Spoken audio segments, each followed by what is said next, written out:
কাদিয়ানীরা এদেশের জনগণ এদের শিখবে, তবে ওরা ওদের পরিচয় আইডেন্টি ক্রাইসিস নিয়ে থাকতে পারবে না।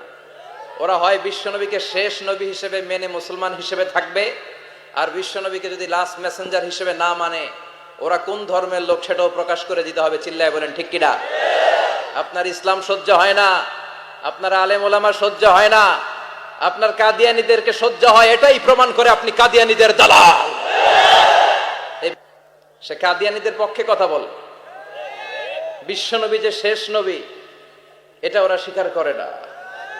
কাদিয়ানীরা মির্জা গোলাম আহমদ কাদিয়ানী নাম শুনছেন না? পাঞ্জাবে তার জন্ম।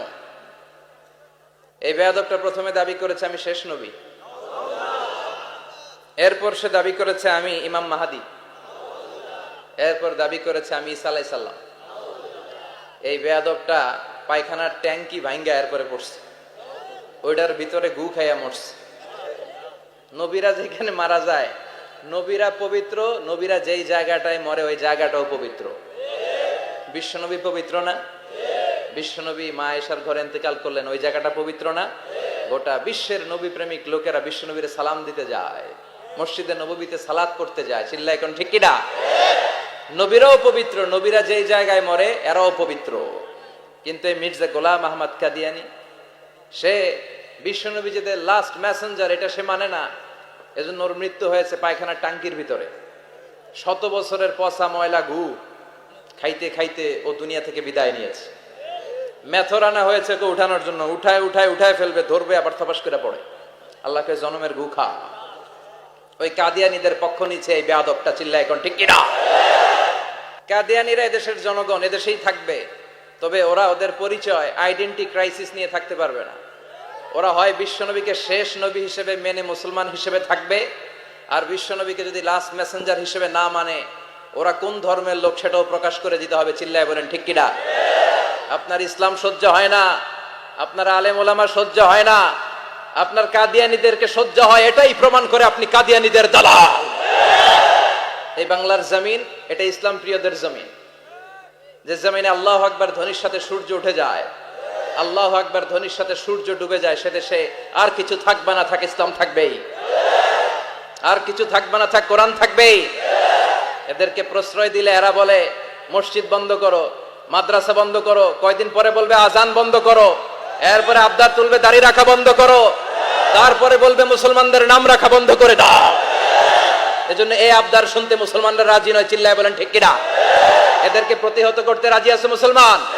কারা কারা রাজি? দুহাত উঁচু করে আল্লাহর দেখা।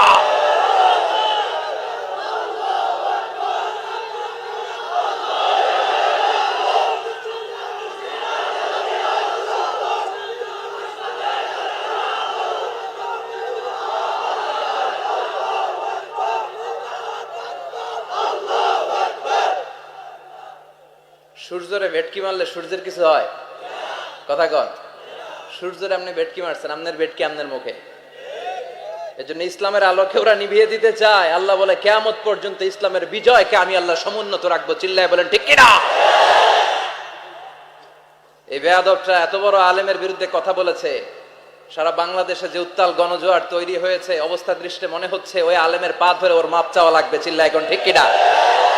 বাংলাদেশে একটা কথা কয়, নিন্দে পাখি পিন্দে। কথা বলেন। তসলিমা নাসরিন নারীদের নিয়ে বই লিখছে, নারীদের কোনো দেশ নেই, এরপরে বোরকার বিরুদ্ধে কথা লিখছে, শেষ পর্যন্ত সে বাংলাদেশে থাকতে পারে নাই। ওরে যখন ইন্ডিয়াতে লুকিয়ে নেওয়া হয়, ওর গায়ে বোরকা পরিয়ে নেওয়া লেগেছিল। চিল্লায় বলেন ঠিক কিনা? আমরা এদের হেদায়েতের দোয়া করি, আমরা প্রত্যেকের জন্য হেদায়েতের দোয়া করি প্রথমে। আর যদি হেদায়েত নসিবে না থাকে, কারুন, সাদ্দাদ, নমরুদ আর ফেরাউনের যে দশা হয়েছে, বাংলার জমিনের ইসলাম বিরোধী এই বেহায়াদের ওই দশা আল্লাহ তুমি করে দাও। ইসলাম হচ্ছে শান্তির ধর্ম। আমরা সব সময় সাম্প্রদায়িক সম্প্রীতি, ভালোবাসা এটাতে বিশ্বাসী। হিন্দুরা ঢোল বাজায়, আমরা কিছু বলি না। আমরা তাফসীর মাহফিল করি, ওদের যারা ভদ্র তারাও কিছু বলে না। ঠিক কিনা? এই ইসলাম বিরোধীরা এরাই হিন্দু মুসলমানদের মধ্যে যে সম্প্রীতি এটাকে নষ্ট করতে চায়। কিছুদিন পর পর এরকম কিছু আবাল আর উল্লুক্কা পাঠার আগমন ঘটে। দেশের মানুষের ঘাম ঝরা। এই বিষ্ণু বলতেন, আল্লাহ আমার চোখে আমারে ছোট বানাও, মানুষের চোখে আমারে বড় বানাও। আর আল্লাহও চায় আপনি আপনারা ছোট করেন। আল্লাহর এটা দেখতে বড্ড ভালো লাগে যে আমার বান্দা ছোট হয়ে থাকতে চায়। মান তাওয়াদা তারাফা, যে নিচে নামতেছে আল্লাহ টাইনা উঠায়, আর যে উঠতেছে আল্লাহ থাপ্পড় মেরে নিচে নামায়। কথা কন। মুসা আলাইহিস সালাম, সহিহ বুখারীর বর্ণনা, বনি ইসরাইলের লোকদের মাঝে ওয়াজ করতেছিলেন, এরকম নসিহত করছিলেন। তো একজন দাঁড়িয়ে বলল, ইয়া নবী আল্লাহ মুসা, মান আ'লামুন নাসি ফিল আরদ, হে মুসা নবী, জানতে বড় মনে চায় বর্তমান পৃথিবীর সবচেয়ে বড় জ্ঞানী কে? মুসা আলাইহিস সালাম কয় আমি। মুসা আলাইহিস সালাম কি বললেন? আনা। আসলে কথাটা ঠিক। আল্লাহ যখন যে নবীকে পৃথিবীতে পাঠায় তখন তাকে সবচাইতে বেশি জ্ঞান দিয়ে পাঠায়, সেই হিসেবে ঠিকই উনি সবচেয়ে জ্ঞানী। কিন্তু উনি এইভাবে নিজেকে সবচেয়ে বড় জ্ঞানী বলে দিবে, এটা আল্লাহর পছন্দ হয় নাই। আল্লাহ চেয়েছিলেন মুসা আলাইহিস সালাম যেন বলে আল্লাহু আ'লাম, আল্লাহই জ্ঞানী। সুবহানাল্লাহ কইবেন না? কিন্তু তা না করে উনি কি করলেন? যখন বললো সবচেয়ে বড় জ্ঞানী কে, উনি হুট করে কি বলে ফেললেন? আনা, আমি। আল্লাহ এটা পছন্দ করেনি। আল্লাহ ডেকে বললেন, মুসা, ইউ আর অ্যাবসলিউটলি রং, তুমি ভুল করেছো, তুমি সবচেয়ে জ্ঞানী নও, তোমার চেয়ে বড় জ্ঞানী আছে। সুবহানাল্লাহ পড়েন। তার মানে জানার কোনো শেষ নাই, জাননেওয়ালার উপর জাননেওয়ালা আছে, আর সবচেয়ে বড় জাননেওয়ালা কে? মুসা আলাইহিস সালাম রে আল্লাহ বললেন, মুসা, তোমার চেয়ে বড় জ্ঞানী আছে, তার নাম হচ্ছে খাদির। কি নাম? আরো জোরে বলেন, কি নাম? খাদির। উনি কোন জায়গায় বসলে ওখানে ঘাস লতা পাতা যদি শুকনো থাকতো, ওনার বরকতে ওগুলো সবুজ হয়ে যেত, এজন্য ওনার নাম খাদির। কিন্তু আমরা বলি খিজির। আমরা কি বলি? খিজির। আল্লাহ বললেন, ইযহাব ইলা মাজমাইল বাহরাইন, দুই সাগরের মিলন কেন্দ্র, ওখানে যাও, ওখানে যে এমন এক বান্দার সন্ধান পাবা সে তোমার চেয়েও জ্ঞানী। সুবহানাল্লাহ পড়ে। তাহলে আমি সবচেয়ে বড় জ্ঞানী, আমি আল্লামা, এটা বলতে পারে শয়তান। চিল্লা এখন ঠিক কিনা? এজন্য আমরা যেন নিজেকে নিজে সবসময় ছোট করে উপস্থাপন করি, তাহলে আল্লাহর দরবারে আপনি বড় হয়ে যাবেন। কথা বুঝতে পেরেছেন? আল্লাহ আমাদের সবাইকে কথাগুলো বুঝার ও আমল করার তৌফিক দান করুক। আমরা পড়ি আমিন। কি হয়েছে ওইখানে? মানুষ জায়গা হয় না? আচ্ছা, জি, ভলান্টিয়ার্স যারা আছেন তারা ওই যে কাপড়গুলো খুলে দেন। খুলেই তো দিছে, তারপরেও জায়গা হচ্ছে না। কি আর করবেন? একটু কষ্ট করে শুনতে হবে। কষ্ট আছে যেখানে, সওয়াব আছে সেখানে। দাঁড়ায় শুনলে বেশি সওয়াব, তো ওনাদেরকে বেশি সওয়াব থেকে বঞ্চিত করবেন কেন?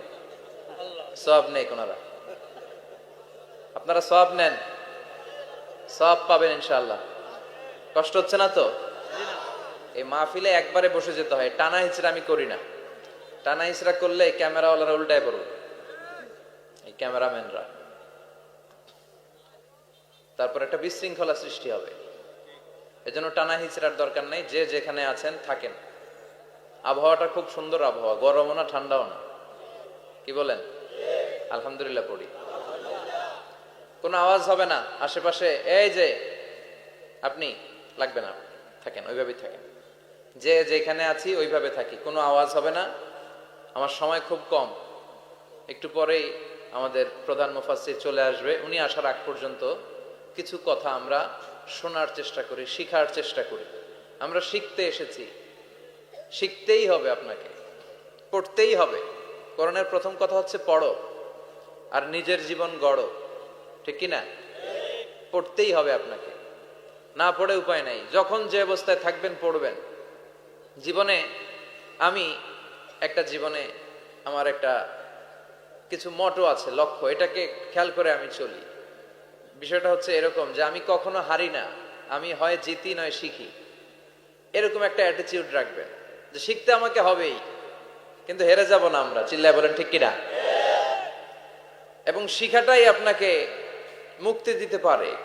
এজন্যই কোরআনের প্রথম কথা আল্লাহ শিখার ব্যাপারে উদ্বুদ্ধ করেছেন। আল্লাহ বলেছেন, ইকরা বিসমি রাব্বিকাল্লাযী খালাক, read in the name of your Lord who has created, পড়ো তোমার প্রভুর নামে যিনি তোমায় শিখিয়েছেন। এজন্য পড়তে হবে, জানতে হবে। আসেন আমরা সরাসরি মহাবিশ্বয় মহাগ্রন্থ আল কোরআন থেকে শুনি।